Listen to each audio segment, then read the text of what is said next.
जे थांनाय 17 बोसोराव हरिसिंगा समस्तियाव जेबो डेभेलपमेन्ट जायाखै। कार्तिक बर' बिथाङा MCLA खननै-थाम जादों। बेनिफ्राय जोंहा TD बर' बिथाङा खनसे-थाम जादों।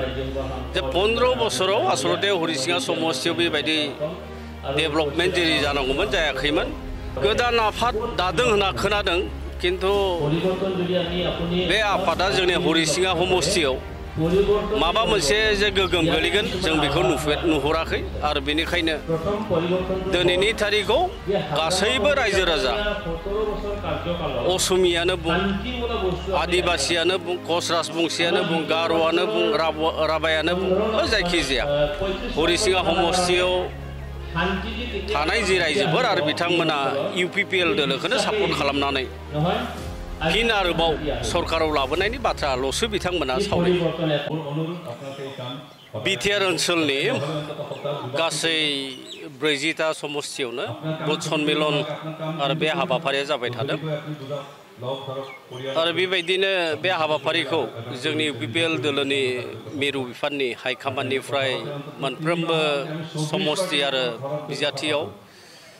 जेरै इन्सट्राक्सन आरो बेबायदिनो हरिसिंगा समस्तियावबो दिनै बुथ सन्मिलननि जे हाबाफारि आरो बेखौ लानाय जादों। दा बुथ कमिटिनि जि सन्मिलन आरो बेखौ नैबेनि कारणे लानाय जायो जे मेरा बुथ सबसे मजबुत आरो बे राजनितिकआव जुदि देरहासार जानोब्ला बुथ कमिटिनि जि बिबानगिरिफोरनि जि हाबानि मावनाय जे खामानि मावनाय आरो बुथ कमिटिया जुदि खुब स्ट्रेंथेन जुदि जायोब्ला जिहेतु बुथआ मोनफ्रोम पोलिं स्टेशनावसो जायो आरो बेनिखायनो UPPL दोलोआ हाइकमान्डनि जि बिथोन बायदि मोनफ्रोमबो समस्तियाव बुथ कमिटिखौ स्ट्रेंथेन खालामनायजों लोगोसे बुथ कमिटि जाखिनि दा हरिसिंगा समस्तियाव जोंहा 85टा बुथ कमिटि बेबायदि दङ आरो 85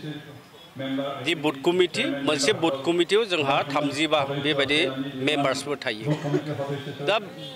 बहाय जोङो रोखा मोनसे बेबायदि बिसायख'थियाव थि खालामनो हायो देरहासार जानायनि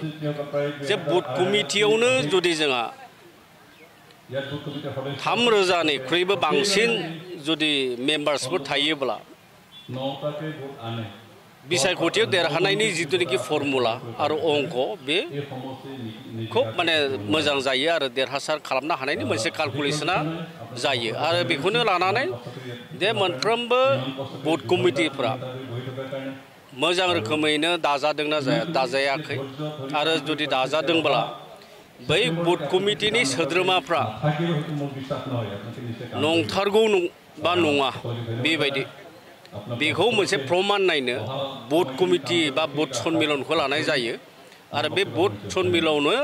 मोनफा मोनफा जे बुथ कमिटिनि जि सोद्रोमाफोर आरो बे सोद्रोमाफ्रा बहाय उपस्थित जाफैयो आरो बहायनो बुथ कमिटिनि सायाव बिसेसकरि माने आल'सना सावरायलायनाय जायो आरो बेनिखायनो हरिसिंगा समस्तियाव दिनै बे बुथ सन्मिलनखौ खुंनाय जादों।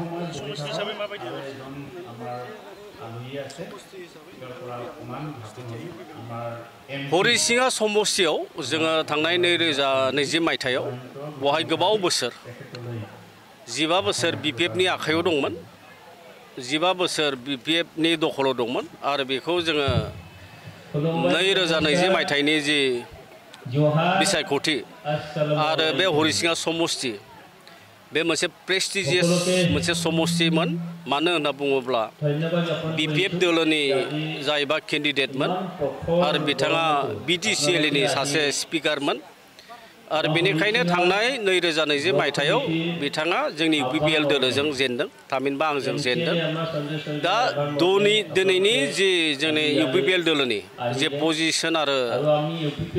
जि जोंनि दोलोनि देरहानायनि जुदि बाथ्रा आरो बेयाव जे 2020 सनाव जों जेसेखिनि भट जों मोनदोंमोन आरो देग्लाय जोङो बिनि बांसिन बेबायदि जोङो भट मोननानै जों देरहासार जागोन। मानो होनना बुङोब्ला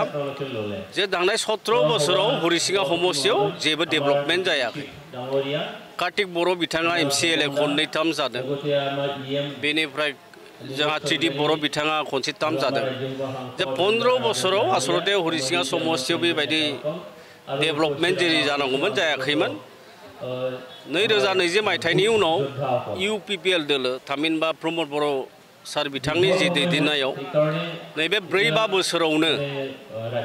बहुद बेबायदि डेभेलपमेन्ट खामानिफ्रा जादों लामा दालां बायदि रोखोम बेबायदि जादों आरो IBS स्किम्सफोरबो बहुत मोननाय जादों आरो बेनिखायनो देग्लायनि जि बिसायख'थि आरो बे बिसायख'थियाव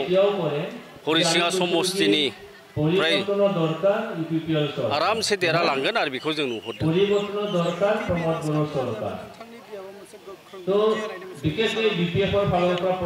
गोदान आफाद दादों होनना खोनादों किन्तु बे आफादा जोंनि हरिसिङा समस्तियाव माबा मोनसे जे गोगोम गोलैगोन जों बेखौ नुहुराखै आरो बेनिखायनो दिनैनि तारिखआव गासैबो रायजो राजा असमियानो बुं आदिबासियानो बुं कच राजबंसियानो बुं गार'आनो बुं राभायानो बुं जायखिजाया हरिसिङा समस्तियाव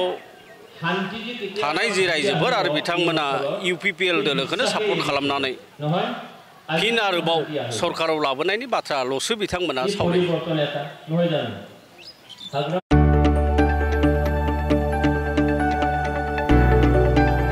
गोजोनथाव खौरां बर'नि आंगोथार गोथाव ओंख्रि जानो मोजां मोनग्रा रायजो राजाफोरनि थाखाय गोजोनथाव खौरां